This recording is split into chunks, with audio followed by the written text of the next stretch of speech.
بسم اللہ الرحمن الرحیم۔ السلام علیکم ناظرین، آپ دیکھیں سوال نامہ سنو ٹی وی پر، میں ہوں بیرسٹر احتشام امیر-الدین۔ ایک تو بہت افسوسناک خبر ہے جس کی وجہ سے آج پورے ملک میں یوم سوگ بھی منایا گیا ہے، اور وہ ہے کہ لیبیا سے اٹلی جاتے ہوئے ایک کشتی جس پہ تقریباً 750 لوگ تارکین وطن سوار تھے، اس میں سے 310 ابھی تک کی رپورٹس کے مطابق پاکستانی تھے، جن میں سے 298 کی موت کی تصدیق ہو چکی ہے۔ ڈوب کے ان کی موت واقع ہوئی ہے سمندر میں، اور اس میں سے تقریباً 135 لوگ آزاد کشمیر سے تعلق رکھتے تھے، اور جو کشتی کے حالات ہیں وہ یہ بتائے جا رہے ہیں کہ پینے کے لیے پانی بھی نہیں تھا، جس کی وجہ سے کشتی ڈوبنے سے پہلے 6 لوگ پیاس سے جاں بحق ہو چکے ہوئے تھے، اور جو پاکستانی تارکین وطن اس کشتی پر سوار تھے وہ کشتی کے نچلے والے حصے میں ان کو رکھا گیا تھا، جہاں پہ لیک آف سپیس کی وجہ سے وہ بڑی مشکل سے سفر کر رہے تھے، اور پھر یہ واقعہ آیا۔ ایک طرف تو یہ واقعہ ہے، اور ان کے جو گھر والے ہیں ان پر کیا گزر رہی ہے اس کے اوپر بھی بات کروں گا، اور وہ شارٹس آپ کو دکھاؤں گا بھی۔ دوسری طرف پنجاب کی جو نگران حکومت ہے اس میں انفارمیشن منسٹر پنجاب کے عامر میر صاحب پنجاب کا بجٹ دے رہے ہیں، لیکن سوال یہ پیدا ہوتا ہے کہ کس قانونی آئینی حیثیت سے دے رہے ہیں، اس پر بھی بات کروں گا۔ اور پھر دونوں کا ایک نیکسس ہے، لنک ہے، وہ کیسے ہے وہ میں نے بھی ابھی لیٹلی کچھ بچوں سے سیکھا ہے کہ کیا نیکسس ہے، وہ بھی آپ کو بتاؤں گا۔ لیکن سب سے پہلے اس کشتی میں جو تارکین وطن کر موت کے منہ میں گئے ہیں ان کے گھر والوں پر اس وقت کیا قیامت گزر رہی ہے۔ تو یہ وہ تارکین وطن پاکستان سے تقریباً 298 کے قریب بد نصیب لوگ، ان کے گھر والے، ان کے گھر والوں کی جو حالت ہے وہ آپ نے دیکھی ہے۔ بہت سارے لوگ اس پہ بات کر رہے ہیں کہ جی غیر قانونی ہیومن سمگلنگ، ٹریفکنگ، اس کے اوپر بات ہونی چاہیے۔ خواجہ آصف نے بھی آج پارلیمنٹ میں فلور آف دا ہاؤس پر یہ بات کی، ہونی چاہیے، اس میں تو کوئی شک نہیں۔ اور اگر جو لوگ ہیومن سمگلنگ یا ٹریفکنگ میں انوالوڈ ہیں ان کے گرد قانون کا گھیرا تنگ ہونا چاہیے، کوئی اچھا کام FIA کو بھی کرنا چاہیے، اس میں کوئی شک نہیں۔ But that still is not the root cause which needs to be identified in my personal opinion۔ سوال یہ پیدا ہوتا ہے کہ 28 فروری 2023 کو اسی شو میں میں نے ذکر کیا تھا شاہدہ رضا کا، پاکستان ہاکی ٹیم کی کیپٹن تھی، اور وہ بھی کس سائیکولوجیکل سٹیٹ آف مائنڈ میں تھی کہ اپنے 6 7 8 سال کے بچے کو چھوڑ کر اس نے ہیومن ٹریفکنگ کے ذریعے یورپ جانے کی کوشش کی، اور اٹلی کی سمندری حدود میں وہ کشتی ڈوبی جس میں شاہدہ رضا سمیت 40 پاکستانی جو تھے وہ موت کے منہ میں چلے گئے۔ اور پھر چند ماہ بعد، چند ہفتوں بعد 8 جون 2023 کو ایک اور واقعہ ہوتا ہے، اور اس واقعے میں تقریباً 300 پاکستانی۔ اب سوال یہ پیدا ہوتا ہے کہ پاکستانی جو یہاں سے جا رہے ہیں وہ کیوں جا رہے ہیں، کس سٹیٹ آف مائنڈ میں ہے، کیا ڈپریشن، کیا فرسٹریشن ہے، کیا ڈیسپریشن ہے جس کی وجہ سے وہ اپنی زندگی تک کا رسک لینے کے لیے تیار ہوتے ہیں اور اس طرح کے ڈیسپریٹ میجرز کو ایڈاپٹ کرتے ہیں۔ اس کے اوپر بھی آتا ہوں، لیکن اس سے پہلے عامر میر صاحب کو سنیں۔ ہماری نگران حکومت پنجاب انفارمیشن منسٹر وہ کچھ اچھی خبر دے رہے ہیں، اس پہ پھر بعد میں بات کرتا ہوں، سنیں پہلے۔ 4 ماہ کا ٹوٹل جو لے آؤٹ ہے بجٹ کا، وہ بشمول آمدن اور اخراجات، وہ 1719 ارب روپے ہے۔ اس بجٹ میں کوئی نیا ٹیکس عائد نہیں کیا گیا۔ صحت اور تعلیم کے بجٹ میں 31% اضافہ کیا گیا۔ ہم 400 بلین کے سرپلس سے موجودہ فائنینشیل ایئر کو کلوز کرنے کی امید کر رہے ہیں، اور اگلے 4 ماہ میں 112 بلین سرپلس چھوڑ کر جائیں گے۔ سوال یہ ہے کہ information minister Punjab, care taker government, وہ کہہ رہے ہیں کہ ہم بجٹ بھی پریزنٹ کریں، اور پھر وہ کہہ رہے ہیں کہ ہم 30% سرکاری ملازمین کی تنخواہوں میں اضافے کا فیصلہ کریں اور اعلان کریں، پھر پینشن میں 5% اضافے کا انہوں نے اعلان کیا۔ But the question is that what is the legal basis جس کی بنیاد پر وہ یہ اعلان کریں؟ مطلب کہ یہ تو this was never the part of the plan according to the constitution and law of the land کہ ایک کیئر ٹیکر سیٹ اپ آئے گا جس کا کام 90 دن کے اندر انتخابات کرانا ہے، صاف، شفاف، ٹرانسپیرنٹ، اور اس کے بعد وہ گھر چلا جائے گا۔ اور وہ caretaker set up in accordance with the constitution اور الیکشن ایکٹ 2017 اگر پاکستان میں کوئی ہے تو اس کے تحت وہ تو پوسٹنگ ٹرانسفر بھی اگر کہ بیوروکریٹس کی کرے گا تو وہ الیکشن کمیشن آف پاکستان سے پوچھ کر کرے گا۔ وہ کوئی ڈیولپمنٹ اسکیم اناؤنس نہیں کر سکتے، وہ کوئی نیا پروجیکٹ اناؤنس نہیں کر سکتے، وہ کوئی ایسی لیجسلیشن، کوئی ایسی پالیسی اڈاپٹ نہیں کر سکتے، وہ کوئی فنڈز ریلیز نہیں کر سکتے۔ تو کیئر ٹیکر سیٹ اپ کا تو ڈومین اکارڈنگ ٹو دا لا، قانون کو اگر سامنے رکھا جائے وہ بڑا لمیٹڈ، اور وہی کیئر ٹیکر سیٹ اپ، یہ تو this was never the part of the, یہ تو طے ہی نہیں تھا۔ یہ تو طے ہی نہیں تھا کہ ایک کیئر ٹیکر سیٹ اپ آئے گا, پھر وہ 90 دن سے آگے جائے گا, اس کے بعد وہ بجٹ دے گا اور سرکاری ملازمین کی تنخواہوں میں اضافے کا اعلان کرے گا. یہ طے نہیں تھا, لیکن یہ ضرور طے تھا کہ یہ جو لوگ ہیں جو فرسٹریشن اور ڈیسپریشن میں پاکستان کو چھوڑ کر جا رہے تھے, اپنی جانوں کا رسک لے رہے تھے, ان لوگوں کو اکارڈنگ ٹو دا کانسٹیٹیوشن یہ طے تھا کہ ایسے بنیادی حقوق اور وہ لائف سٹائل پرووائڈ کرے گی حکومت اور ریاست کہ وہ خود کو سیکیور محسوس کریں. ایک اچھا رائٹ ٹو لائف آرٹیکل 9 کے تحت دیا جائے گا, روٹی, کپڑا, مکان, تعلیم, صحت, انصاف دیا جائے گا, بچے اچھے سکول میں پڑھیں گے, ماں باپ کا علاج ہو سکے گا, سینس آف سیکیورٹی ہوگا from every point of view, be it economic اور لیگل. یہ طے تھا. میں چند دن پہلے لاہور گیریزن یونیورسٹی میں بچوں نے وہاں پر ایک ایونٹ رکھا ہوا تھا, ان کی مہربانی, انہوں نے مجھے آنر کیا, انوائٹ کیا, میں وہاں پر گیا. تو بچوں نے بڑا زبردست وہاں پہ ایک I don't know what you call it, ایک پرفارمنس جس میں انہوں نے چند اشعار کے اوپر پرفارم کیا, اور وہ ٹاپک تھا اس کا فرام ڈویژن ٹو کوہیژن, یعنی کہ تقسیم سے تنظیم یا اتحاد تک, کیونکہ قوم میں تقسیم تو ہے تو تنظیم کرنے کی ضرورت ہے, اتحاد کرنے کی. تو وہ بڑے اچھے اشعار پر انہوں نے پرفارم کیا, وہ میرے دل میں بیٹھ گئے اشعار. وہ اشعار کیا تھے؟ وہ اشعار یہ تھے کہ وفا کے خوگر وفا کریں گے, یہ طے ہوا تھا. اب وہ جو بات میں کر رہا ہوں نا کہ کیا طے ہوا تھا اور کیا نہیں طے ہوا تھا, جو نہیں طے ہوا تھا وہ ہو رہا ہے, اور جو طے ہوا تھا وہ نہیں ہو رہا. وفا کے خوگر وفا کریں گے, یہ طے ہوا تھا. وطن کی خاطر جیے مریں گے, یہ طے ہوا تھا. بوقت ہجرت قدم اٹھیں گے جو سوئے منزل, تو بیچ رستے میں دم نہ لیں گے, یہ طے ہوا تھا. تمام دیرینہ نسبتوں سے گریز کر کے نئے وطن کو وطن کہیں گے, یہ طے ہوا تھا. خدا کے بندے, خدا کی بستی بسانے والے, خدا کے احکام پر چلیں گے, یہ طے ہوا تھا. بغیر تخصیص پست و بالا ہر ایک مقام میں دیے مساوات کے جلیں گے, یہ طے ہوا تھا. کسی بھی الجھن میں راہبروں کی رضا سے پہلے, یہ سیاستدانوں کی رضا سے پہلے, یہ لیڈرز کی رہی ہے, پی ڈی ایم حکومت یا جتنے بھی لوگ ہیں سیاستدان, کسی بھی الجھن میں رہبروں کی رضا سے پہلے عوام سے اذن عام لیں گے, یہ طے ہوا تھا. اور پھر جو جھگڑے نا ہمارے, یہ بھی ان کو بھی حل کرنے کا طے ہوا. تمام تر حل طلب مسائل کو حل کریں گے, جو طے نہیں ہے وہ طے کریں گے, یہ طے ہوا تھا. تو یہ طے ہوا تھا سر کہ جو طے نہیں, اور یہ جو کہا ہے عوام, یہ الیکشنز, یہ کیئر ٹیکر سیٹ اپ جو ہے جو 90 دن کے لیے آیا تھا اکارڈنگ ٹو دا کانسٹیٹیوشن, اس سے باہر کا ان کے پاس تو مینڈیٹ ہی نہیں ہے. تو وہ بجٹ بھی پریزنٹ کر رہے ہیں, وہ تنخواہوں میں اضافے کا اعلان بھی کر رہے ہیں, وہ پینشن میں اضافے کا, under what legal authority, that is the question, under what legal and moral authority وہ یہ کر رہے ہیں. اور جو کرنے والا کام تھا 75 سال میں, روٹی, کپڑا, مکان, تعلیم, صحت, انصاف, عزت, گرین پاسپورٹ کی عزت, ایک سینس آف سیکیورٹی پاکستان کے عوام کو دینا ہے, تاکہ اس طرح کے واقعات نہ ہو, تاکہ شاید رضا کا واقعہ, تاکہ یہ والا واقعہ نہ ہو. وہ نہیں ہوا, جو طے ہوا تھا وہ نہیں ہوا, اور جو طے نہیں ہوا وہ ہو رہا ہے. تو اس چیز کو ایڈریس کرنے کی ضرورت ہے. باقی آپ ٹھیک ہے, ایف آئی اے کو آپ فعال کریں, ایف آئی اے جا کے ان ہیومن ٹریفکرز کو پکڑے, اور جو لوگ جو بیچارے وکٹمز ہیں ان کو تو اب اس سے زیادہ بیچاروں کو کیا سزا جو ان کے ساتھ ہو گئے.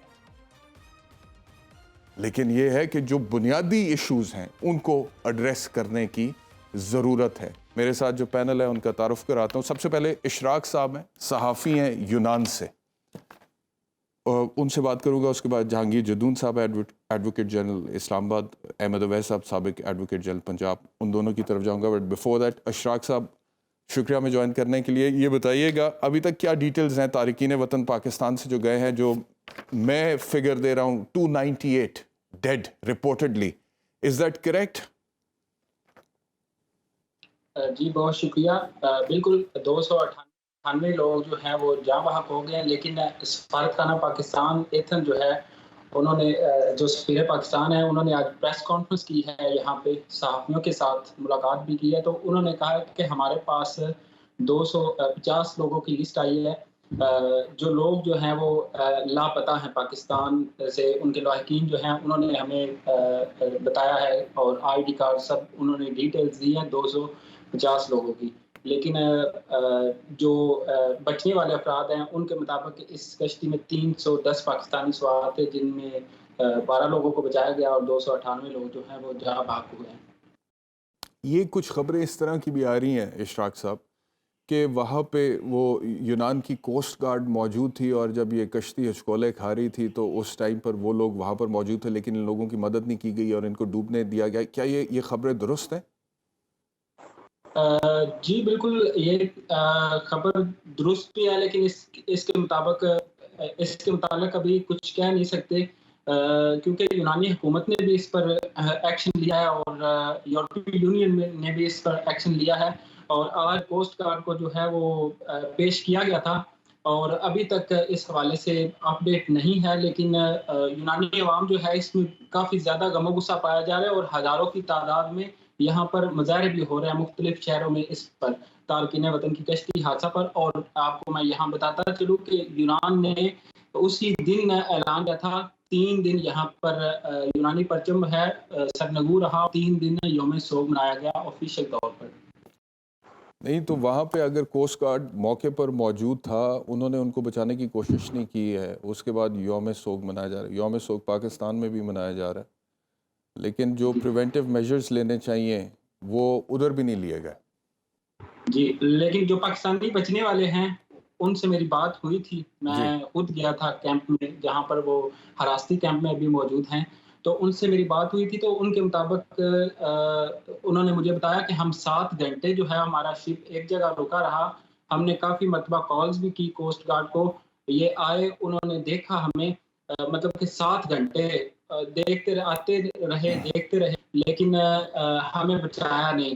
تو لاسٹ ٹائم جب یہ حادثہ پیش آیا صبح 4 بجے، تو انہوں نے جو بحری جہاز ہے بڑا وہ ساتھ لگایا، کیونکہ یہ چھوٹا جہاز تھا تو اس پانی کا بھی پریشر تھا، تو کوئی وہ رسے کا معاملہ بتا رہے ہیں کہ انہوں نے رسہ ڈالنے کی کوشش کی، کشتی کو رسہ ڈال کے ہم ریسکیو کریں، تو وہ رسہ ڈالنے کی وجہ سے وہ کشتی جو ہے وہ الٹ گئی۔ جو لوگ بچے ہیں ان میں سے کسی وہ سے آپ کا انٹریکشن ہوا ہے؟ جو لوگ بچے ہیں آپ کا انٹریکشن ہوا ذاتی طور پر؟ جی بالکل، میں گیا تھا، میری ملاقات ہوئی ہے، میں نے بات کی ہے ان سے۔ ان کو پتہ تھا کہ یہی کچھ ہونا ہے، ایسی کشتی کے اس حصے میں، نچلے والے حصے میں ان کو رکھنا ہے اور پانی بھی نہیں ہوگا کشتی میں، اور یہ جو خبر آ رہی ہے کہ 6 لوگ پیاس سے جاں بحق ہو گئے تھے، یہ باتیں ان کو اندازہ تھا کہ یہ کچھ ہو سکتا ہے ان کے ساتھ، کشتی کے یہ حالات ہو سکتے ہیں؟ جی بالکل بھی نہیں، ان کو ایجنٹ کی طرف سے بتایا گیا تھا کہ وہ بڑے پرسکون 3 منزلہ شپ ہوگا اس پر جائیں گے۔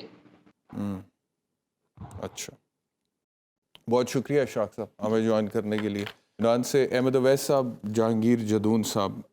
احمد اویس صاحب سے گفتگو کا آغاز کرتا ہوں، اور اس کا لیگل پہلو بھی ہے، اس کا پولیٹیکل سوشل پہلو تو ہے ہی ہے، لیکن اس کا لیگل پہلو بھی ہے، تو دونوں لائرز بھی ہیں تو وہ بھی ڈسکس کر لوں گا۔ وہ احمد اویس صاحب، میں یہ سوچ رہا تھا کہ جو میں بات کر رہا تھا نا، the root cause of the problem needs to be identified، اور اس طرف ہم جاتے ہوئے نظر نہیں آ رہے ہیں، 75 سالوں میں ہم اس طرف جاتے ہوئے نظر نہیں آ رہے ہیں۔ ابھی بھی مثال کے طور پہ خواجہ آصف نے جو بات کی فلور آف دا ہاؤس پہ، میں سنوا دیتا ہوں پہلے کیا کہا خواجہ آصف، سن لیں۔ لوگوں کے بچے وہاں پہ ڈوب گئے ہیں سمندر میں، روزی کی تلاش میں یہاں نکلے، لوگوں کی مجبوریاں ہیں، یہاں پہ روزگار کے مواقع نہ ہونے کی وجہ سے یہ کوئی ہنرمند بچے نہیں تھے، کوئی 22 لاکھ، کوئی 30 لاکھ، کوئی 35 لاکھ روپیہ دے کے باہر گئے ہیں۔ کئی گھرانے جو ہیں وہ اجڑ گئے ہیں۔ جو ظلم کیا یونان کی وہاں پہ کوسٹ گارڈز نے کہ جب لوگ ڈوب رہے تھے انہوں نے انٹروین نہیں کیا۔ وقت ہے ہمیں متحد ہو کے اس کے اوپر کوئی نہ کوئی فوری طور پہ ایکشن لینا چاہیے کہ جو لوگ اس کاروبار میں ملوث ہیں ان کے خلاف جو ہے سخت ترین ایکشن ہو۔ ساری قوم سوگوار ہے، اس کاروبار کو بند ہونا چاہیے۔ اس میں ایک چیز انہوں نے کہی تھی کہ وقت ہے کہ ہمیں اور اپوزیشن کو، تو وہ اپوزیشن آپ سمجھتی ہیں کہ اپوزیشن کیا ہے اس وقت کی، جو چیک رکھتی ہے گورنمنٹ کے اوپر.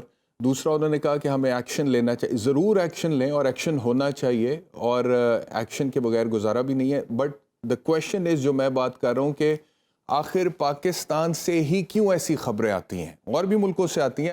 اب میں ایک مثال دے رہا تھا، میں سوچ رہا تھا کہ زمین کا ایک ٹکڑا ہے، بارڈر ہے، اس طرف امریکہ ہے، دوسری طرف میکسیکو ہے. وائی نیشنز فیل اگر کتاب کسی نے پڑھی ہو تو اس میں لکھا ہوا ہے کہ زمین کے یہ جو ٹکڑا ایک ہی ہے، بارڈر اس کو ڈیوائیڈ کرے، اور اس طرف جو امریکہ ہے وہاں پہ کیونکہ ایک سسٹم ہے، میریٹوکریسی ہے، ادارے کام کر رہے ہیں، انسانی حقوق ہے، تو وہاں پہ انسانی معاشرہ جو قائم ہے، اس کے خد و خال، اس کی سٹرکچر ہی ڈیفرنٹ ہے. اور دوسری طرف بارڈر کے اس پار کیونکہ میکسیکو جہاں پر ہے، زمین کا ٹکڑا وہی ہے، لیکن یہ کہ وہاں پہ کیونکہ سسٹم نہیں ہے، اور سسٹم میں کرپشن اور میریٹوکریسی کا قتل ہے، اور اس وجہ سے معاشی حالات اچھے نہیں ہیں، تو وہ بالکل ہی اس کے معاشرے کے خد و خالی بالکل مختلف ہیں.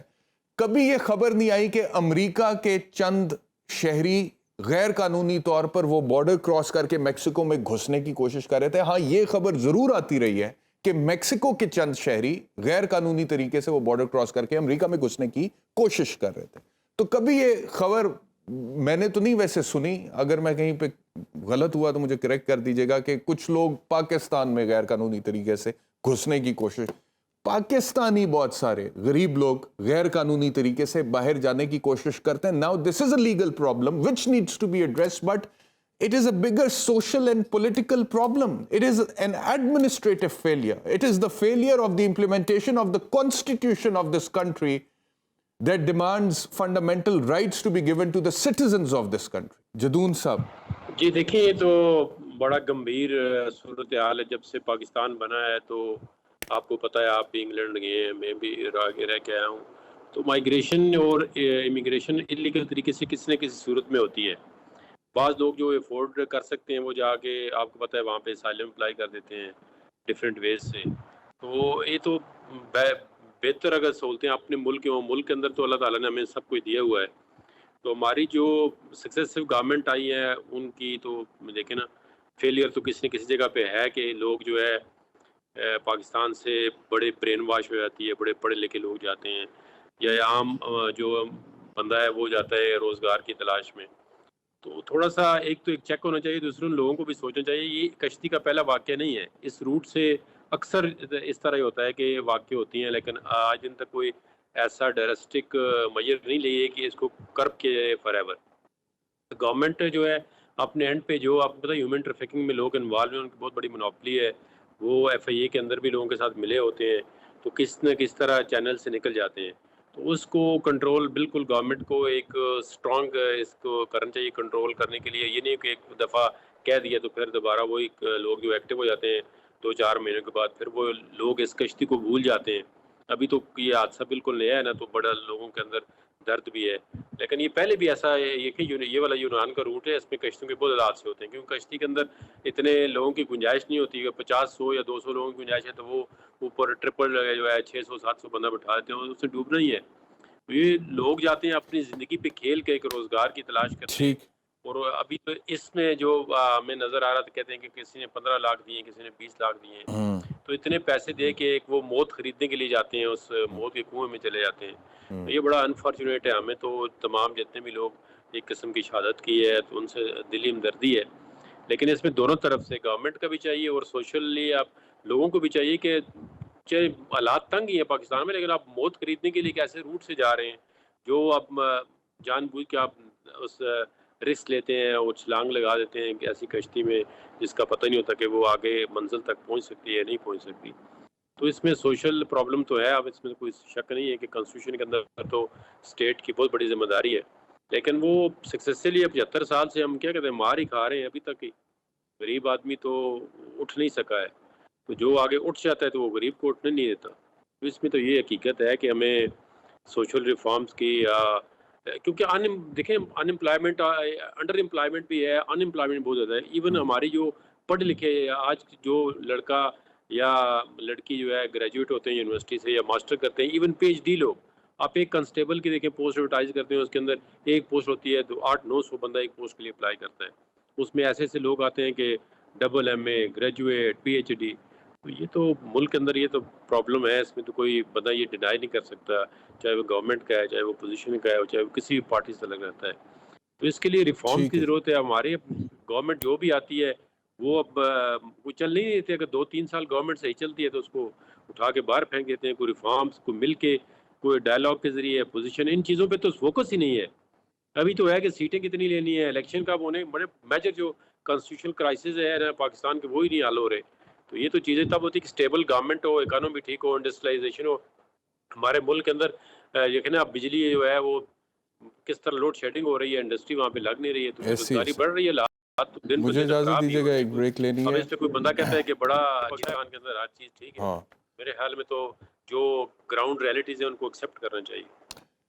بریک لینی ہے. لیکن یہ جو باتیں جدون صاحب کہہ رہے تھے نا کہ کچھ چیزیں ہیں وہ درست ہو جائیں، واقعی میں کچھ ہی چیزیں، کچھ چیزیں بیسکس ہیں، فنڈامنٹلز ہیں، وہ اگر درست ہو جائیں then we will start moving in the right direction. ہم صحیح سمت میں سفر اپنا شروع کر دیں گے جانب منزل. But the problem right now is کہ ابھی مسئلہ یہ ہے کہ ابھی تو وہ سفر کا آغاز ہی نہیں. پرابلم یہ کہ ترجیحات کا ہی بڑا مسئلہ ہے اس ملک، اور ریاستی معاملات پر، عوامی معاملات پر، عوامی سینٹیمنٹ کو سامنے رکھتے ہوئے کوئی ایسی حکمت عملی بنانا جو ہے کہ عوام کے مسائل حل ہو جائیں، that is not the priority. وہ ترجیح نہیں ہے. ترجیحات ہی مختلف. ترجیح میں یہ ہے کہ ہم اقتدار میں تو ہم ہی کیسے اقتدار میں رہیں، ابھی بھی، آج بھی اور کل بھی. یہ ہے پرائیورٹی. ایک بریک لیتے ہیں، بریک کے بعد واپس. ویلکم بیک ٹو سوال نامہ. احمد اویس صاحب، coming back to you sir, آپ جو کہنا چاہ رہے تھے ضرور کہیے. صرف ایک سوال میرا بیچ میں ایڈ کر لیجئے. ایک عام آدمی کا سوال ہے، اکثر عام آدمی جو ہے وہ ملتا ہے تو یہ سوال پوچھتا ہے. وہ یہ کہتا ہے سر اگر میں قانون توڑوں تو مجھے تو فوراً گرفتار کر لیا جاتا ہے اور اس کے بعد مجھے پھر کرمنل چارجز کا سامنا ہے اور میں نے کیس کا سامنا بھی کرنا ہے اور اگر سزا ہو جائے تو پھر میں نے جیل بھی چلے جائے. لیکن جو عمرانی معاہدہ میرا ریاست کے ساتھ ہے، جس میں ریاست نے خود کو باؤنڈ کیا ہے کہ وہ رائٹ ٹو لائف دے گی، مجھے ایک ڈیسنٹ لائف سٹائل دے گی، میرے بچے کو تعلیم دے گی، جو بھی بچہ 16 سال یا 16 سال سے کم عمر ہے مفت معیاری تعلیم اس کو ریاست پرووائڈ کرے گی. تو وہ جب ریاست پوری نہیں کرتی ہے تو ہمارے پاس کیا ریمیڈی اویلیبل ہے؟ کیا کریں؟ ایک ریٹ فائل کر دیں کورٹ میں جا کے؟ اس ریٹ کا کیا ہوگا؟ احمد اویس صاحب. ریٹ کا تو کیا بنے گا؟ ریٹ کا وہ بنے ہیں عین ہوس، مدعی بھی منصف بھی، کسے وکیل کریں کس سے منصفی چاہیں. دیکھیے بات یہ ہے، آپ نے بڑی اچھی بات کی ہے کہ جب ہمارا سوشل کانٹریکٹ جو ہے وہ فیل ہو گیا، اور constitution is a social contract. اب آپ نے دیکھا کہ آرٹیکل 5 کے تحت تمام قوم نے اپنے رائٹ سرنڈر کر دیے اسٹیٹ کے آگے، obedience to constitution and loyalty to state. جی. اور اسٹیٹ نے ان ریٹرن اس ایگریمنٹ کو مکمل کرنے کے لیے، اس کانٹریکٹ کو مکمل کرنے کے لیے انہوں نے گارنٹی کی ہے فنڈامنٹل رائٹس کہ پرووائڈ کریں گے، پروٹیکٹ کریں گے، ڈیفینڈ کریں گے. اب اسٹیٹ نے اپنا کام نہیں کیا، عوام اپنا کام کر کے بیٹھ گئے، تو آئین تو ہے وہ ورچولی آپ نے بغیر کسی تالے آزما کے آئے توڑ دیا. معاہدہ، عمرانی معاہدہ جو ہے اس کو آپ نے ختم کر دیا. اب ایسی صورت میں آپ دیکھیے کہ جو کچھ یہاں ہو رہا ہے، ابھی یہ لوگ جو باہر کیوں چلے گئے؟ یہ کامن مین جو ہے اس کی زندگی جو ہے وہ ایک کیڑے مکوڑے سے زیادہ نہیں ہے پاکستان کے اندر. وہ مر جائے، اس کے بچوں کو اٹھا کے لے جائے، اس کی بیوی کو کوئی اٹھا کے لے جائے، اس کی ماں بیٹیوں کے ساتھ کو تذلیل کر لے، کوئی پوچھنے والا نہیں ہے. کوئی پوچھنے والا نہیں ہے. پولیس اس بروٹل طریقے کے ساتھ ان کے گھروں میں گھس جائے گی، ان کے عورتوں کو مرد جو ہیں کھینچ کے باہر نکال کے لے جائیں گے, کوئی پوچھنے والا نہیں ہے کہ آپ تو ماشاءاللہ خود بیرسٹر ہیں. اس میں پینل کوڈ میں 354 آپ نے دیکھا کہ ایک عورت کی طرف اگر کوئی بری نظر سے دیکھ لے اور کوئی جیسچر پاس کر دے تو that amounts to outraging the modesty of a woman. جی. لیکن کیا ہو رہا ہے, یہ جو انسینسٹیوٹی ہے ہمارے حکمران طبقے کی کہ وہ آنکھیں بھی بند کر لیتے ہیں, وہ اپنے دل بھی بند کر لیتے ہیں کہ یہاں پہ کوئی حساس بات ان کو سنائی نہ دے اور وہ یہاں تک پہنچے نہ, اور سٹیک ہولڈر بھی وہ خود بن جاتے ہیں. کیونکہ جب اکثر اوقات آپ نے سنا ہوگا نواز شہباز شریف صاحب کو کہ جی ہم سٹیک ہولڈر, بھئی آپ کس بات کے سٹیک ہولڈر ہیں؟ سٹیک ہولڈر تو یہ عوام ہے جو بیچاری ہر موت کے منہ کے آگے ان کو رکھ دیا جاتا ہے, اور کس بری طریقے سے ان کے ساتھ سلوک کیا, کیا ظالمانہ ان کے ساتھ سلوک ہوتا ہے. آپ کو معلوم ہے کہ آج جتنے بجٹ بن رہے ہیں, منی بجٹ بن رہا ہے, یہ تو صرف اس کلاس کے لیے بن رہا ہے کہ جو 3 وقت کی نہیں تو 2 وقت کی روٹی کھا لیتے ہیں. کبھی کسی نے 55% بلو پاورٹی لائن جو زندگی گزارے, کسی نے پوچھا ان کے متعلق کہ جن کے رہنے کے لیے شیلٹر کوئی نہیں, جو پیٹ بھر کے کھانا نہیں کھا سکتے, جن کی جو اتنا کپڑا نہیں کہ اپنا جسم ڈھانک سکے, جن کے بچوں نے کبھی اسکول کالج یونیورسٹی نہیں دیکھی, جنہوں نے کبھی کوئی ڈسپینسری اور ہاسپٹل نہیں دیکھا, یہ وہ لوگ ہیں, یہ وہ لوگ بیچارے یہاں سے گئے ہیں باہر اپنے آپ کو سیدھا کرنے کے لیے, اپنی قسمت کو آزمانے کے لیے, اپنی جان جوکھم میں ڈال کے اس طرف گئے ہیں. لیکن کیا پتا تھا کہ وہ کہتے ہیں کہ زندگی جس کو کہا جاتا ہے کہ وہ زندگی تیرے تعاقب میں یہ لوگ اتنے چلتے ہیں کہ مر جاتے ہیں.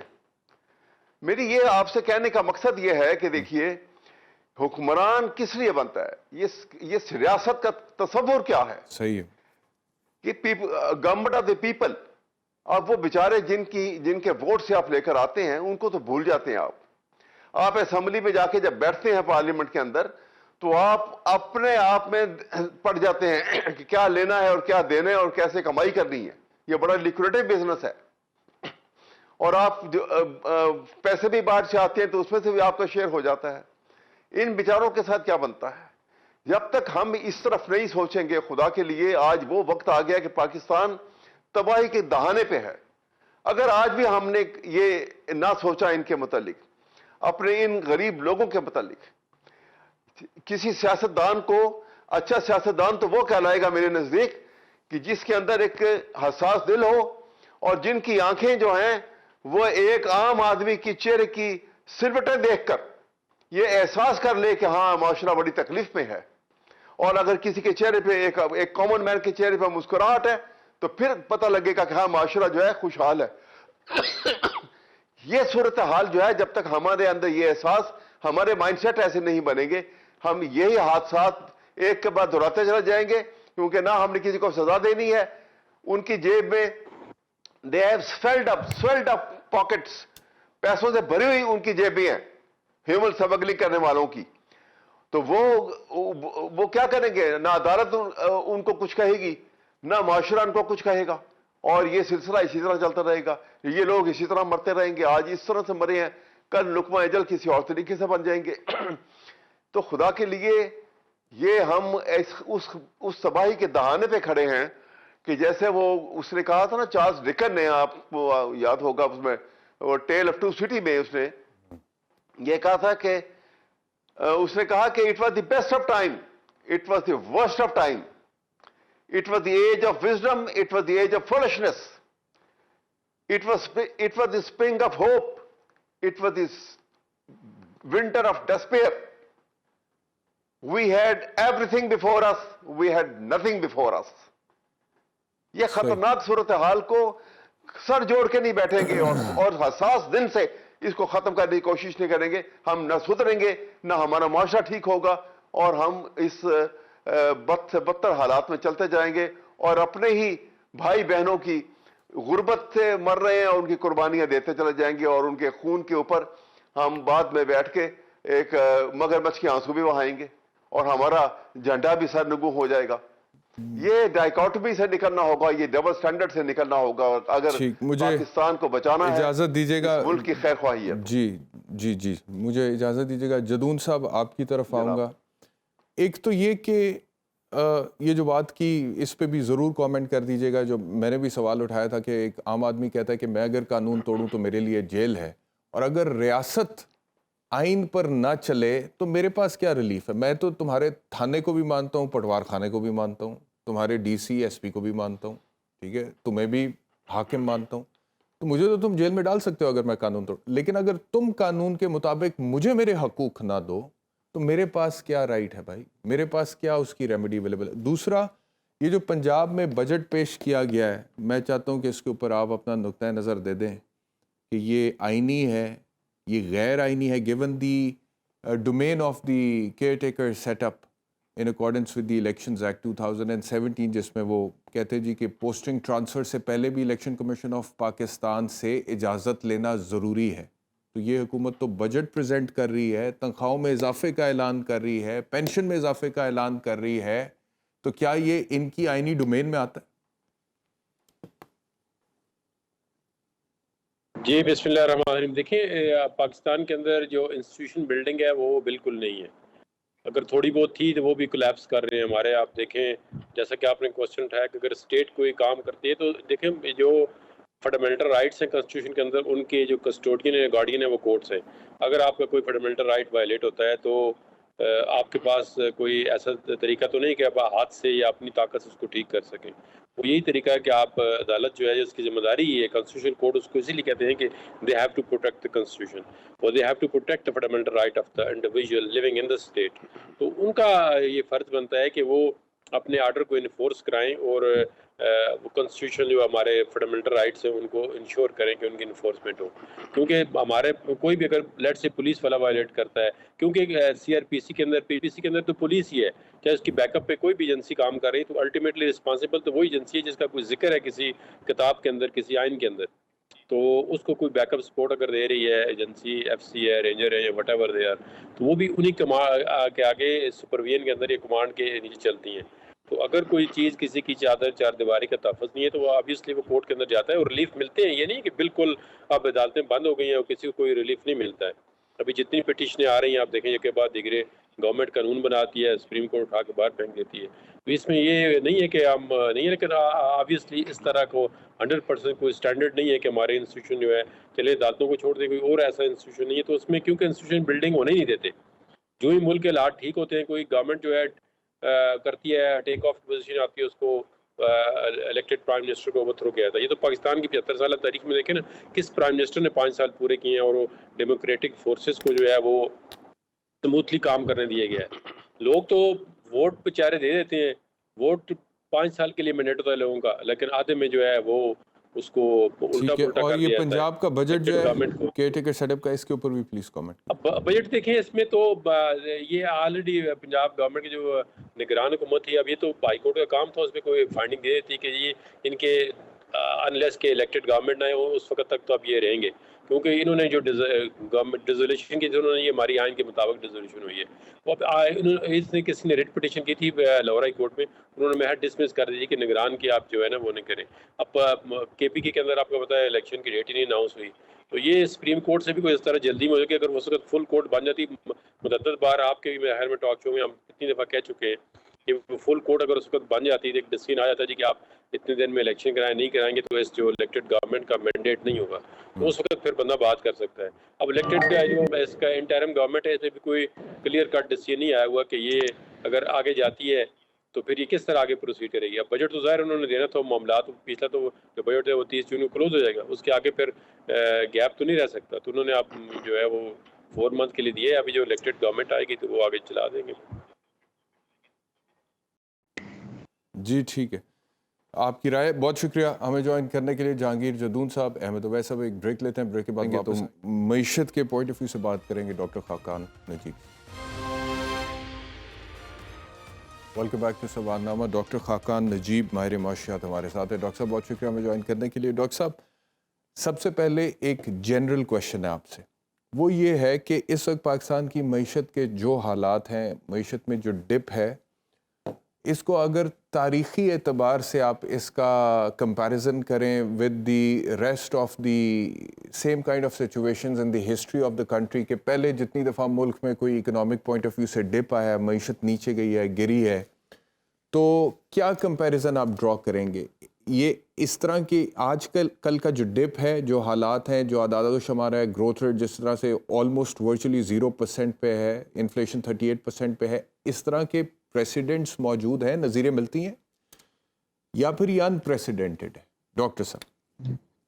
بسم اللہ الرحمن الرحیم. آئی تھنک اس وقت جو چیلنج ہے وہ بہت بڑا ہے. اس کی وجہ یہ ہے کہ جو ایکسٹرنل چیلنج ہے نا جی, وہ بھی بہت بڑا ہے. اس لیے کہ دنیا کی جو معیشتیں ہیں ان میں سب میں آپ کو پتا ہے کہ اس وقت انفلیشن بڑھی ہوئی تھی, تو ان سب نے بھی اپنی جو معیشت ہیں ان کو سلو کرنے کی کوشش کی ہے. سو وہاں پہ بھی اس وقت آپ کو پتا ہے کہ فیڈ نے اتنی دفعہ اپنا ریٹ ہائی کیا, اسی طرح باقی بینکس نے بھی اپنا ریٹ ہائی کیا, EU میں بھی یہی ہوا, آسٹریلیا میں بھی یہی ہوا. اس کی وجہ سے جو ہماری رسائی ہے ٹو منیز وہ مشکل ہوتی چلی گئی. ایک یہ بات.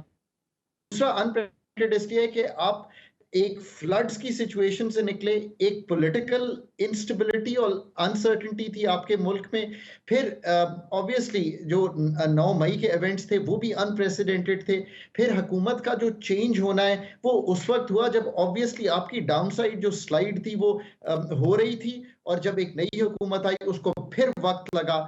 آپ کہاں اس کا اندازہ یوں لگائیے, ستمبر 2021 میں 20 ارب ڈالر کے اسٹیٹ بینک کے ذخائر پہ کھڑے تھے, آج 4 ارب ڈالر پہ کھڑے ہیں.